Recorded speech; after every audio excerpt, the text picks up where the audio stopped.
On April 18, 2023, I was invited to participate in a debate at the University of Pittsburgh on the topic of transgenderism. Before the debate, several hundred left-wing protesters gathered outside the Student Center, many dressed uniformly in black with face coverings.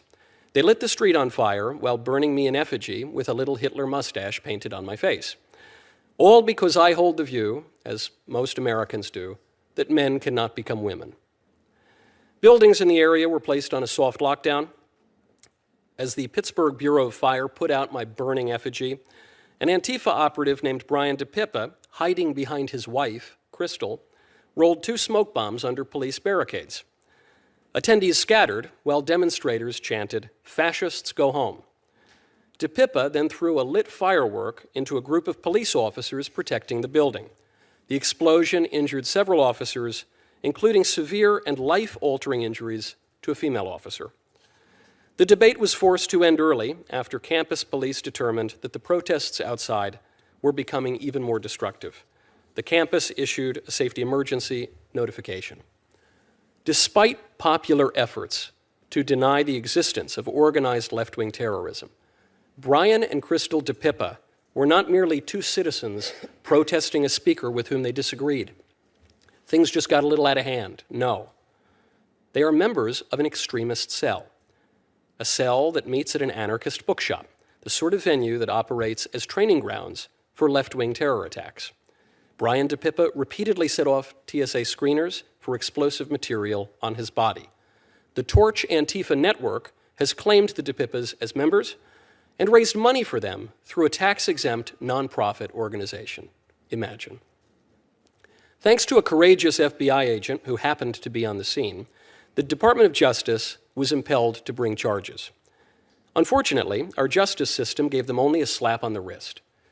I think we should all be able to agree that throwing an explosive at a group of people is no mere minor indiscretion. That is a very serious crime. That's attempted murder, the kind of crime that merits life in prison. Instead, our justice system sentenced Brian DePippa to minimal jail time for obstructing law enforcement.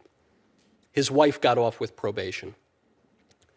The federal government must act now to stop the consistent and accelerating trend of leftist terrorism. For a legislator to deny the threat and neglect the remedy might once have been chalked up to ignorance. Today, it is nothing less than complicity. Congressman Moulton claimed that 3/4 of political violence in the United States comes from the right, while only 4% comes from the left. That claim struck me, as it probably does many of you, as suspect. So I looked into just a few recent examples that came to mind of prominent left-on-right violence. The Covenant School Massacre in Nashville, in which a trans-identifying shooter murdered Christian school children after outlining her ideological motivations. According to authorities, there was no ideological motive there. Go figure. The Black Lives Matter riots, overtly leftist demonstrations that left dozens of people dead and over $1 billion worth of property damage. Likewise, those fail to show up on registers of left-wing political violence. Even an attack by Antifa that targeted me personally, as well as conservative college students for our political views, appeared in official records and data sets as nothing more than obstructing law enforcement.